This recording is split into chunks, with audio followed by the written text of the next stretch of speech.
와주셔서 감사합니다. 은혜 있는 분들이 오시는 걸로 믿습니다. 아멘. 제가 이 말씀을 왜 드리냐면요, 이런 새벽부터 왜 이렇게 오실까? 집에서 주무시면 더 편하잖아요. 근데 은혜가 있으니까 올 수밖에 없더라고요. 은혜가 있으니까 나와서 하나님 앞에 기도하고요, 하나님 앞에 기도하니까 진리이신 하나님을 더욱 깨닫게 되고요, 진리이신 하나님 앞에 기도하니까 하나님께서 지혜를 주시고요, 그러니까 그 지혜를 얻으니까 또 은혜 받아서 또 나와서 하나님 앞에 기도하게 되고요. 이게 바로 하나님께서 주신 은혜인 줄을 믿습니다. 아멘. 우리에게는요, 정말 은혜가 필요합니다. 그리고 지혜가 필요합니다. 오늘은 지혜에서 한번 잠언에 대해서 말씀을 나누려고 합니다. 잠언은요, 원어로는 마샬이라고 하는데요, 속담이나 격언, 비유담을 얘기합니다. 잠언은 솔로몬이 다 쓴 것은 아니고요, 익명의 현자가 쓴 글도 있고, 그리고 솔로몬의 잠언을 히스기야의 신하들이 편집한 것도 있고, 아굴이 쓴 글도 있고, 그리고 루무엘의 왕이 어머니에게 들은 훈계한 내용 등이 이제 잠언에 기록되어 있습니다. 근데 제가 이제 잠언을 읽고 하면서 보니까 잠언과 전도서를 함께 읽어보시면 좀 좋을 것 같습니다. 잠언은 솔로몬이 청년 및 장년기 시절에 쓴 책이라면은요, 전도서는 솔로몬이 노년기에 쓴 책이거든요. 그러니까 한 사람의 그 어떤 지혜나 인생이 그 잠언과 전도서에 고스란히 있습니다. 그렇기 때문에 이왕이면 잠언과 전도서는 한번 같이 읽어보시면 참 좋을 것 같아요. 잠언의 시작은 다윗의 아들 솔로몬의 잠언으로 이렇게 시작됩니다. 그러면서 오늘 한 절 말씀입니다. 한번 같이 읽어보겠습니다. 잠언 1장 2절입니다. 이는 지혜와 훈계를 알게 하며 명철의 말씀을 깨닫게 하며. 그러니까 지혜와 훈계를 알게 한다고 합니다. 그리고 명철의 말씀을 알게 한다고 하고요. 뭔가 시작이 상당히 밝고 좀 좋지 않습니까? 같은 저자이고 지혜를 담은 성경인데 전도서는 조금 많이 다른 것 같습니다. 전도서 시작도 어떻게 보면 똑같이 시작하거든요. 다윗의 아들 예루살렘의 왕 전도자의 말씀이라 하면서 2절로 3절로 한번 제가 읽어드리겠습니다. 2절에 전도자가 가로되 헛되고 헛되며 헛되고 헛되니 모든 것이 헛되도다. 사람이 해 아래 수고하는 모든 수고가 자기에게 무엇이 유익한고. 잠언하면 딱 생각하는 게 지혜와 훈계. 근데 전도사면 헛되고 헛되구나. 같은 사람인데 같은 저자인데 뭔가 잠언은 참 은혜가 있고 밝고, 그런데 전도서는 보면은요, 왠지 어둡습니다. 그러면서 신방 가서 말씀을 전하고 기도해 주고 싶은 마음이 생기더라고요. 잠언과 전도서를 비교하면서 잠언에는 이 은혜가 있어 보이는데 전도서에는 은혜가 없어 보이더라는 것이요. 자, 솔로몬 왕이 어떤 사람입니까? 다윗의 아들로, 그러니까 다윗은 내 마음에 합한 사람이라는 그 말을 들었던 사람의 아들입니다. 솔로몬이, 그죠? 믿음도 좋았습니다. 그런 사람의 아들인 솔로몬은 지혜의 왕으로 예루살렘 성전을 완공하고요, 이스라엘 정말 최고의 번영기를 이끌었던 그런 왕입니다. 그리고 실제로도 그 젊은 시절에는요, 하나님의 은혜가 넘치는 것을 볼 수가 있습니다. 하나님께서 내 마음에 드는 사람이라고 말씀하시거든요. 열왕기상 3장 10절입니다. 솔로몬이 이것을 구하며 그 말씀이 주의 마음에 맞은지라. 이에 하나님이 저에게 이르시되 내가 이것을 구하도다. 자기를 위하여 수도 구하지 아니하며 부도 구하지 아니하며 자기의 원수의 생명 멸하기도 구하지 아니하고 오직 송사를 듣고 분별하는 지혜를 구하였는즉. 자, 1,000번제를 드리고 은혜가 넘치는 성령 충만한 솔로몬이 구한 것이 뭐냐면요, 하나님의 지혜. 정말 넘치는, 그래가지고요, 하나님께 지혜를 구했을 때 넘치는 지혜를 받게 됩니다. 우리도 1,000번제를 지금 하고 있지 않습니까? 바로 그 시작이 솔로몬이 한 거잖아요. 근데 그뿐만 아니라 하나님께서 너무나 정말 기쁘셨던 것 같아요. 열왕기사 3장 13절 보면은 내가 또 너희 구하지 아니한 부와 영광도 내게 주노니 내 평생에 열왕 중에 너와 같은 자가 없을 것이라. 내가 만일 내 아비 다윗이 행한 같이 내 길로 행하면 내 법도와 명령을 지키며 내가 또 내 날을 길게 하리라. 솔로몬 때는 정말 부와 영광이 넘치는 이스라엘이 되었었습니다. 그래서 은이 마치 돌 같다고 했었거든요. 은혜 가운데 있으니까 지혜가 있고, 자, 지혜가 무엇입니까? 하나님을 알고 하나님의 마음을 아는 것이 지혜예요. 물론 제일 중요한 지혜가 바로 하나님을 알고자 하는, 그리고 하나님을 깨닫는 것이 지혜이고요. 물론 거기에 더 나아가서 성경 말씀에서 나오는 지혜는 세상적인 지혜도 말하고 있습니다. 예, 우리가 먹고 살려고 하는 데 있어서는 세상적인 지혜도 필요하잖아요. 그래서 이 모든 지혜, 그것들을 다 지혜라고 얘기하는데, 솔로몬은 지혜와 훈계를 좋아하고 그리고 그거에 대해서 감사했더라는 것이에요. 오늘 잠언서 1장 2절로 이렇게 보면은요, 솔로몬이 얘기하는 것이 무엇입니까? 예, 지혜가 있어야 되고 훈계를 받아야 된다. 훈계를 필요로 한다고 지금 얘기하고 있어요. 무엇이 있으니까? 은혜가 있으니까. 은혜가 있으니까 하나님의 사랑을 아니까 하나님께서 주시는 모든 말씀이, 그때는 뭐 칭찬도 있을 수도 있고 책망도 있을 수 있고, 정말 훈계를 통해서 정말 명철의 말씀, 무엇이 참과 거짓인지 선과 악을 구별하는 능력을 하나님의 지혜를 통해서 알게 되더라는 것이에요. 자, 솔직히 얘기해서 훈계가 무엇입니까? 훈계, 어떻게 보면 징계, 견체, 교육함, 쓴소리. 근데 솔로몬은요, 그 쓴소리를 듣게 돼도 좋게 감사하게 들을 수 있다고 지금 말씀하고 계신 거예요. 지혜만 좋은 것이 아니라 하나님께서 주시는 훈계도 감사함으로 여겼다는 것이에요. 내가 혼날지라도, 하나님께 쓴소리를 들을지라도 하나님께서 하나님의 그 마음을 아니까, 바로 은혜 받은 사람의 마음 아닙니까? 하나님의 마음을 아니까 다 좋게 받아들일 수밖에 없었고요, 하나님의 주시는 훈계는 정말 감사하더라는 것이에요. 자, 우리도 똑같지 않습니까? 하나님께서 주시는 훈계는 참 감사해요. 근데 하나님이 사람을 통해서 주시는 훈계는 싫어할 때가 많습니다. 구약에서는요, 하나님께서 훈계를 주실 때 말씀과 선지자 사람들을 통해서 훈계를 주십니다. 근데 우리는 성경 말씀이 있잖아요, 지금. 근데 그 구약에는 그 성경 말씀을 그렇게 쉽게 읽을 수가 없거든요. 그러니까 보통 선지자를 통해서 훈계의 말씀을 들었다면, 그럼 지금은 어떻습니까? 지금은 우리 성경 말씀이 있을까? 말씀을 통해서 하나님께서 훈계하실 때도 있습니다. 또 담임 목사님을 통해서 훈계하실 때도 있습니다. 그리고 사람을 통해서 하나님께서 훈계하실 때도 있습니다. 문제는 뭐냐면은 우리가 훈계의 말씀을 별로 좋아하지 않더라는 것입니다. 3절 보면은요, 훈계를 받게 되면 지혜롭고 위롭게 공평하게 정직하게 살도록 인도해 주신다라고 이렇게 말씀하고 있거든요. 자, 지혜롭게 좋죠.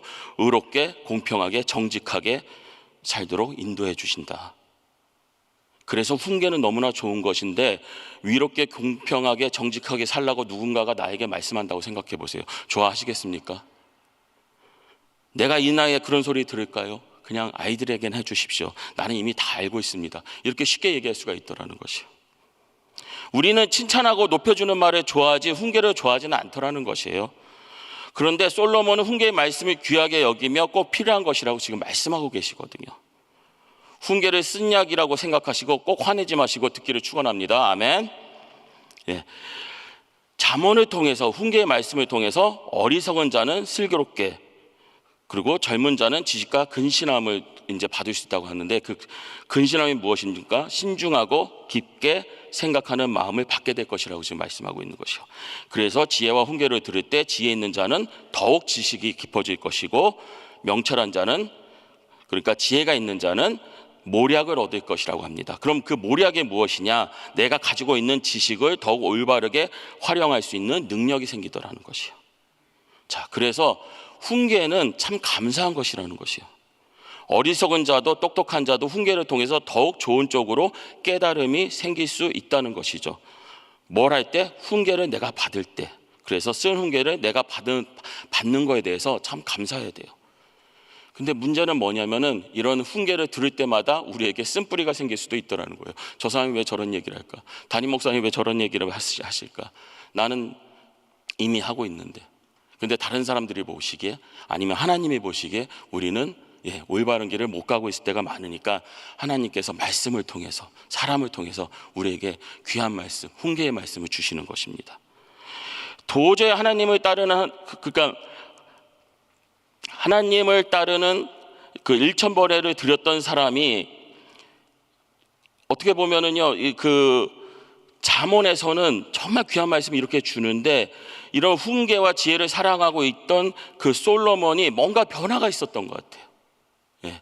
그래서 솔로몬이 나중에 전도서를 보면은요, 시작이 아까 뭐라고 했죠? 헛되고 헛되니 정말 모든 것이 헛되다라고 말하고 있거든요. 왜 이렇게 솔로몬이 변했을까? 신명기 17장 16절 보면은요, 제가 읽어드리겠습니다. 왕된 자는 말을 많이 두지 말 것이요 말을 많이 얻으려고 그 백성을 애굽으로 돌아가게 말 것이니 이는 여호와께서 너희에게 이르시기를 너희가 이후에는 그 길로 다시 돌아가지 말거리라 하셨음이며 아내를 많이 두어서 그 마음이 미혹되게 말 것이며 은금을 자기를 위하여 많이 쌓지 말 것이니라. 그러니까 신명기 17장 보면 왕에 대해서 얘기하는 건데, 그러니까 그 말 홀스를 갖다 많이 두지 말랍니다. 근데 군대를 많이 두지 말라는 것이겠죠. 그리고 아내를 많이 두지 말라고 합니다. 그리고 은금을 좋아하지 말라고 합니다. 근데 솔로몬 시대에 은금이 참 많았거든요. 부가 넘쳤고 아내를 많이 두게 되었습니다. 근데 그 부를 주신 게 누구예요? 하나님께서 주셨거든요. 그러면 부하게 된 것이 그럼 잘못된 것입니까? 그렇지는 않습니다. 근데 문제가 뭐냐면은요, 그 말씀대로 살려고, 왜 은금을 갖다가 많이 두지 말고 아내를 많이 두지 말고 이런 말씀을 하냐면은 그 마음속에 다른 마음이 들어갈까 봐. 그러니까 하나님의 사람은 그 마음에 하나님이 흘러 넘쳐야 되는데, 내가 부를 더 좋아하고, 그러니까 물질을 더 좋아하고, 그리고 이제 아내를 많이 준다는 건 뭐죠? 여자를 더 많이 좋아하고, 그러면서 그 마음에서 하나님으로부터 떠날까 봐 이 말씀을 하고 있는 것이거든요. 근데 솔로몬이 나이 들었을 때 더 은혜가 넘치는 것이 아니라, 정말 그 나이 들어서 이스라엘이 솔로몬 왕 때문에 온갖 우상들이 넘치는 이스라엘로 변하게 됩니다. 무엇이 없어졌을 때? 은혜가 없어졌을 때. 제가 이 이야기를 할까 말까 고민하다가 그냥 하기로 했습니다. 솔로몬 왕의 이야기를 찾아보면은요, 이상한 이야기들이 참 많이 나옵니다. 다윗의 이야기를 보면은요, 그래도 끝까지 하나님을 찾은 왕으로 나오면서 이스라엘 역사상 최고의 왕은 누구다 했을 때 다윗이거든요. 근데 가장 부강하고 가장 번영했었을 때는 누구라고 했죠? 솔로몬 왕. 근데 솔로몬 왕을 최고의 왕이라고는 하진 않습니다. 왜 그러냐면은요, 솔로몬 왕의 이야기 찾다 보면은요, 성경에는 안 나오지만 전설처럼 중동 지역에서 내려오는 이야기들이 있어요. 그러니까 성경 말씀 아닙니다. 근데 전설 같은 이야기들이 나오는 게 뭐냐면은요, 지혜가 뛰어났던 솔로몬에게는요, 열쇠나 솔로몬의 반지에 대해서 나오는 책이 있습니다. 중동에, 그러니까 지금으로 치면 솔로몬의 판타지 소설이라고 하면 딱 맞을 것 같아요. 솔로몬에게는요, 힘 있는 반지가 있어서 70이 악마를 잡아서 항아리에 봉인하고 이것을 부렸다는 이야기가 나옵니다. 우리가 잘 알고 있는 그 알라딘의 요술램프 진이 있잖아요. 그 이야기의 원래 시초가 바로 이거예요. 그러니까 70이 악마를 갖다가 잡아가지고 항아리에다 집어넣고 내가 필요할 때마다 부려먹었다. 그러면서 이 이야기가 점점 변화돼서 나중에는 이제 알라딘의 요술램프까지 나온 거거든요. 그래서 근데 이 내용을 보면은요, 마치 마법사처럼 반지를 통해서 동물과 말하고 악마를 부르는 일을 하면서, 그러니까 결론적으로 보면은요, 사람들이 이야기를 마법과 같은 힘을 가졌다는 그 전설이 솔로몬 왕에게 있더라는 것입니다. 왜 솔로몬에게는 이런 전설이 있고 왜 솔로몬의 나이 들어서 모든 것이 헛되다 할까? 그 이유를 보니까 딱 하나더라는 거예요. 은혜 없는 삶을 살다 보니까 하나님으로부터 멀어져서 결국 온갖 우상에 빠져 살게 되었더라는 것이죠. 자, 보십시오. 하나님께 지혜를 구했습니다. 그랬더니 하나님이 지혜도 주시고 온갖 정말 부귀영화를 허락하셨어요. 그럼 어떻게 해야 되는 거예요? 하나님께 더 감사해야지. 하나님께서 나에게 이런 축복을 주시고 이런 복을 주시고 이런 은혜를 허락하셨구나. 그러니까 우리 이스라엘은 더 하나님을 쫓아 따라 살아가야지. 이게 답이거든요. 근데 그러지 못하였더라는 것이에요. 열왕기상 11절 4절입니다. 11장 4절. 솔로몬이 나이 들을 때 왕비들이 그 마음을 돌이켜 다른 신들을 쫓게 하였으므로 왕의 마음에 그 붙인 다윗의 마음과 같지 아니하여 그 하나님 여호와 앞에 온전치 못하였으니. 그러면서 시돈이 아스다롯, 암몬이 밀곰, 모압의 그모스, 암몬의 몰록이 정말 이스라엘에 들어오게 됩니다. 그러니까 한두 우상을 섬긴 게 아니에요, 지금 보면. 그러면서 열왕기상 11장 9절 보면은요, 솔로몬이 마음을 돌이켜 이스라엘 하나님 여호와를 떠남으로 여호와께서 저에게 진노하시니라. 여호와께서 일찍이 2번이나 저에게 나타나시고 이 일에 대하여 명하사 다른 신을 쫓지 말라 하셨으나 저가 여호와의 명령을 지키지 않았으므로. 하나님이 솔로몬의 어리석음을 보시고 훈계를 하셨다라는 것이요. 몇 번이나? 2번이나. 자, 누구는 얘기합니다. 학자들은 얘기합니다. 솔로몬 왕이 직접 우상을 숭배한 건 아니야. 그냥 우상을 허용한 것이지 우상 숭배를 한 거 아니야. 근데 오늘 말씀 보면 성경이 분명히 말씀하고 있지 않습니까? 솔로몬의 마음을 돌이켜 이스라엘 하나님 여호와를 떠났고. 지금 다른 신을 쫓았다고 하는 것입니다. 여호와의 명령을 지키지 않았다고 하는 것입니다. 1,000번제를 드리면서 그 은혜를 받았던 솔로몬이, 그래서 하나님께서 주시는 그 놀라운 지혜를 가졌던 솔로몬이 어디서부터 벗어나니까? 하나님으로부터 벗어나니까, 하나님의 은혜가 없어지기 시작하니까. 은혜가 없으니까 하나님의 사랑의 마음이 더 이상 솔로몬에게는 다다를 수가 없더라는 것이에요. 그러다 보니까 하나님을 사랑하지 못하게 되고요, 그러다 보니까 하나님을 떠나게 되더라는 것입니다. 자, 우리 은혜교회죠. 은혜의 뜻이 무엇입니까? 나같이 죄 많은 사람들, 오늘 찬양하면서 저희 찬양했잖아요. 나 같은 죄 많은 사람을 위해서 하나님이 나를 기꺼이 사랑해 주시고 나의 문제를 해결해 주시려고 예수 그리스도를 우리에게 보내주시고, 예수님이 왜 우리에게 오셨죠? 나의 죄의 문제를 해결해 주려고. 내 자신이 나의 죄의 문제를 해결할 수 있다면 예수님이 이 땅에 오실 필요가 없었죠. 근데 하나님이 그 사실을 알거든요. 그래, 너는 너희 스스로 너의 죄의 문제를 해결할 수 없으니까 내 사랑하는 아들 독생자 예수 그리스도를 너에게 보내줄게. 그게 하나님의 놀라운 사랑 아닙니까? 그리고 예수님께서 이 땅에 오셔서 기꺼이 나를 위하여 십자가에 죽기까지 하시는 그 놀라운 은혜를 보여주셨지 않습니까? 그 은혜가 우리에게 지금도 임하고 있더라는 것이요. 여기 왜 오신다고 그랬죠? 하나님의 은혜를 알고 있으니까, 예수님의 구원의 그 비밀을 알고 있으니까, 예수님께서 나를 위하여 죽으셨구나. 이게 아는 사람에게는 너무나 당연한데 모르는 사람에게는요 비밀이더라는 거예요. 알 수 없는 것이라는 것이요. 예수님 십자가 죽었는데 그게 그게 나하고 무슨 상관이야? 이런 말씀을 하는 사람들이 많지 않습니까? 아직도 바깥에는 하나님을 모르고, 하나님의 그 놀라운 사랑을 모르고, 예수님의 그 놀라운 은혜를 모르고 살고 있는 사람들이 아직도 바깥에는 많더라는 것이요.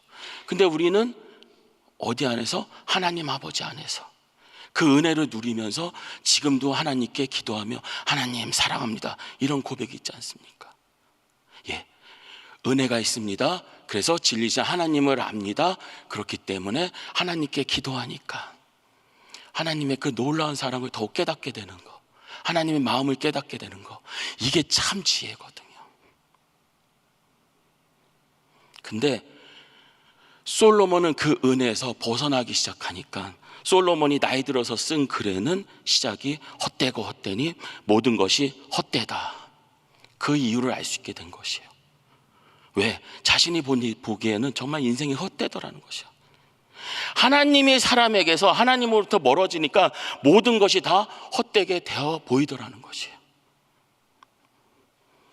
하나님의 사람에게 하나님이 계시다면, 은혜가 넘치고 성령 하나님이 충만하다면 헛된 인생을 살 시간이 없더라는 것입니다. 지금 우리 교회 보면은요, 나이 드신 분들, 정말 장로님 이런 분들이 지금도 하나님의 사명을 따르겠다고 하면서 선교지 나가서 복음 전하고 오시고, 자기가 평생을 들여서 물질 준비한 것들, 물질 벌어놓은 것들 하나님의 선교를 위해서 막 쓰면서 지금도 바쁘게 보내고 계시거든요.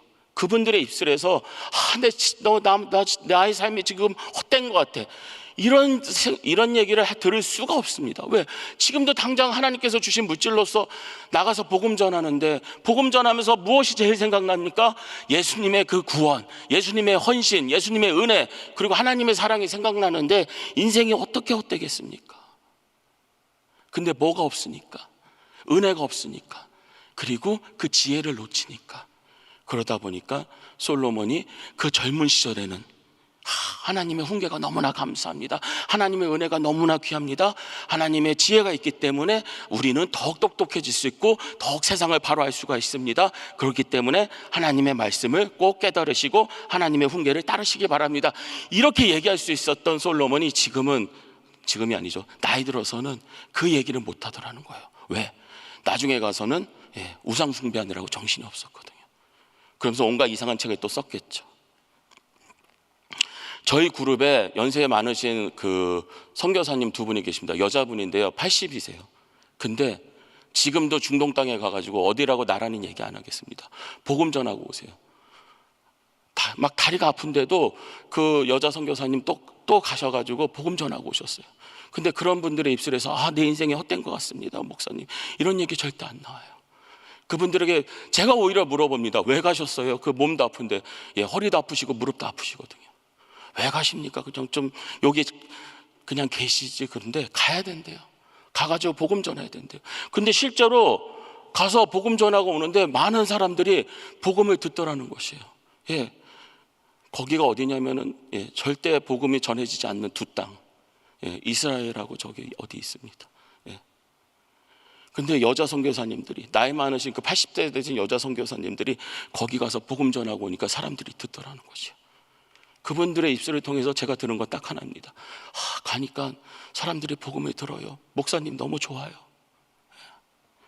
그리고 또 나이 많으신 우리 권사님, 지금도 이제 몸이 아파서 자기 선교지 이제 더 이상 못 가겠대요. 아유, 그럼 괜찮죠, 뭔데. 근데 그 그 권사님 하신 얘기가 있어요. 이제 내 몸이 아파서 선교지에 가지 못하지만 내가 기도하면서 우리 젊은 친구들 위해서 기도하면서 내가 선교에 동참하겠다고, 내가 젊은 사람들 위해서 기도하겠다고, 내가 선교를 위해서 기도하겠다고. 인생이 헛됩니까? 절대 인생은 헛될 수가 없어요. 헛될 수는 있습니다. 뭐에서 벗어날 때? 하나님으로 벗어날 때. 우리가 누구라고 했죠? 하나님의 사람, 하나님의 아들이고 하나님의 딸입니다. 그런 우리가 무엇을 놓칠 때? 하나님을 놓칠 때, 하나님께서 계속해서 주신다고 약속하신 그 은혜를 놓칠 때 우리의 인생은 헛될 수밖에 없어요. 근데 우리가 아무리 나이 들어도 하나님을 놓치지 않는다면, 하나님께서 주시는 은혜 때문에 하나님의 사랑이 너무나 놀랍지요. 그리고 하나님께서 주시는 그 놀라운 지혜의 말씀이 저에게 아직도 있습니다. 그렇기 때문에 저는 지금도 하나님께서 주시는 말씀대로 살려고 노력합니다. 왜 하나님께서 주시는 말씀대로 우리가 노력해야 되지요? 하나님께서 주시는 말씀대로 우리가 살 수가 없거든요. 엄밀히 따지면 그게 바로 훈계인 거예요. 너 이런 거 했으면 좋겠다, 너 이 사명을 감당했으면 좋겠다, 지금 못하고 있거든요. 그러니까 하나님께서 하라고 하시는 거죠. 우리가 잘하고 있으면 하나님께서 그런 말씀 할 필요도 없죠. 못하고 있으니까 하나님께서 우리에게 사명을 주시는 거고, 너 더욱 그 말씀대로 살았으면 좋겠다라고 하나님께서 계속 그 사랑의 훈계의 말씀을 주고 계시는 거거든요. 그 말씀에 우리가 아멘하며 하나님의 말씀대로 따라갈 때 우리의 인생은요, 정말 하나님께서 주시는 은혜로, 복으로, 그리고 또 하나님께서 주시는 놀라운 능력 가지고 언제까지요? 예수님 오시는 그날까지, 아니면 내가 천국 가는 그날까지 하나님께서 주시는 그 기쁨으로 흘러 넘칠 수밖에 없음을 정말 깨닫기를 원합니다. 이게 바로 지혜도라는 것이요. 삶이 헛되니까 진리의 하나님을 알고 하나님께서 주시는 지혜가 있다면은요, 인생은 너무나 감사하고 기쁨이 넘칠 수밖에 없더라는 것이죠. 은혜 가운데 성령 충만하여서 진리의 하나님 앞으로 오셔서 하나님께서 주시는 지혜와 훈계를 기쁨으로, 감사함으로 천국 가는 그날까지 정말 우리 성도님들 누리시기를 하나님의 이름으로 축원합니다. 아멘. 기도하겠습니다. 할렐루야. 하나님 아버지 감사합니다. 솔로몬이 1000번제를 드려서 받았던 그 놀라운 은혜가 저에게 있습니다. 어찌 보면 그보다 더 큰 은혜가 있습니다. 예수님이 이 땅에 오셔서 나를 위하여 죽기까지 하신 그 놀라운 은혜를 저희가 알기에 하나님 아버지, 이 시간도 정말 그 구원의 기쁨이 있기에 하나님 앞에 나와 하나님께 기도하며 하나님께서 주시는 정말 지혜를 간구합니다. 은혜 가운데 있게 하여 주시옵시고, 진리의 하나님을 정말 나 같은 어리석은 자도 기도 가운데 더욱 깨달아서 하나님께 영광 돌려오며 하나님께서 기뻐하시는 일에 동참하는, 하나님께서 주신 사명에 동참하는 하나님의 복된 꼭 귀한 자녀들 될 수 있도록 역사하여 주시옵시고 인도하여 주시옵소서. 예수님의 이름으로 기도드렸습니다. 아멘. 아멘. 감사합니다. 오늘 들으신 말씀 생각하시면서 우리 함께 찬양하시겠습니다.